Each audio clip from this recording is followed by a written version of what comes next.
Hey y'all, coming to you from international headquarters of ScottieDTV, but I was at the National Corvette Museum in Bowling Green, Kentucky, and they had Ed Big Daddy Roth display over there, famous customizer. I'm sure y'all have heard of him. Well, they had got this display together where they brought in a bunch of artifacts and cars and all this kind of stuff, and it was displayed at the Corvette Museum, and I've been meaning to get over there. COVID hit, so I kind of put a crimp in things, and then I saw that they had extended it to the end of April, and I was like, now's my opportunity. So I got with them and asked if I could come over there and shoot some video, and they, man, were awesome. Mariah and Derek, thanks so much, guys. You took great care of us.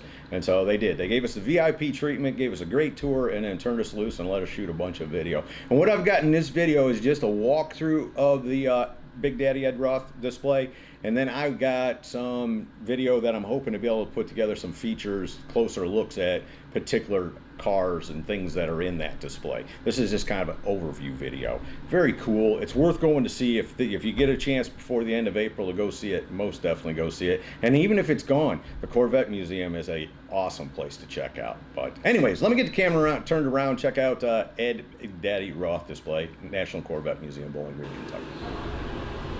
Ed Big Daddy Roth. He is so tied into everything. Like, he was one of, if not the first one to design a complete body custom car out of fiberglass. When fiberglass came along, that just set him off. He was like, this is the coolest stuff on the planet. I can do anything with it. And as you can see, he did a lot with it. But they accredit him to being the first person to put a message on a t-shirt. Yeah, I mean, how crazy is that? Now every car show you go to, right? Not just the cool ones that every kid like wanted with the monsters driving them, but simple ones. In the beginning, he did them for his business, his pinstriping business, I think, and then car clubs wanted them, and next thing you know, they were all the rage. And his stuff is displayed here because he's passed now, not because of his direct involvement with Chevrolet and Corvette, but because of his influence on the designers and the people that worked for Chevrolet and Corvette and even Camaro. So yeah, it was very cool to be able to go in with ScottieDTV and record this history, you know, be able to catch it. I knew I needed to, and man, I can't tell you how glad I am when it finally broke that I was able to get over there and get it, because I'm not sure if all this will be put back together. You know, I don't think all this is from one collection. I think it's several collections put together. You know, it's interesting how that silver Corvette over here and the Transformer Corvette you just saw, I mean, that car there in front of you, that silver Corvette concept out there, almost got that guy fired.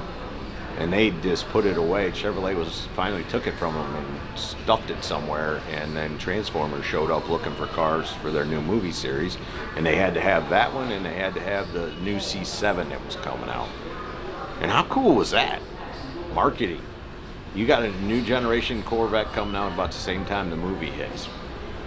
So GM was thinking, and they were honoring Ed Big Daddy Roth with this display and his influence on not only car culture, but hot rodding, customizing, everything. He worked at Sears for a while, and then him and some big-time pinstriper started hanging out, and he was like, well, I could do that. So Von Dutch, I think was his name, maybe. I might be right. He started taking his overflow, and next thing you know, he's getting $4 a car and making more than he was at Sears, and then it was on from there.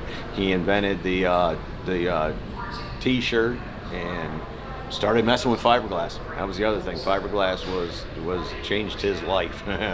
But this display is more than just the cars. That's what's cool. It's a history from beginning to end, from his pinstriping truck to Transformer cars were built because he influenced those designers.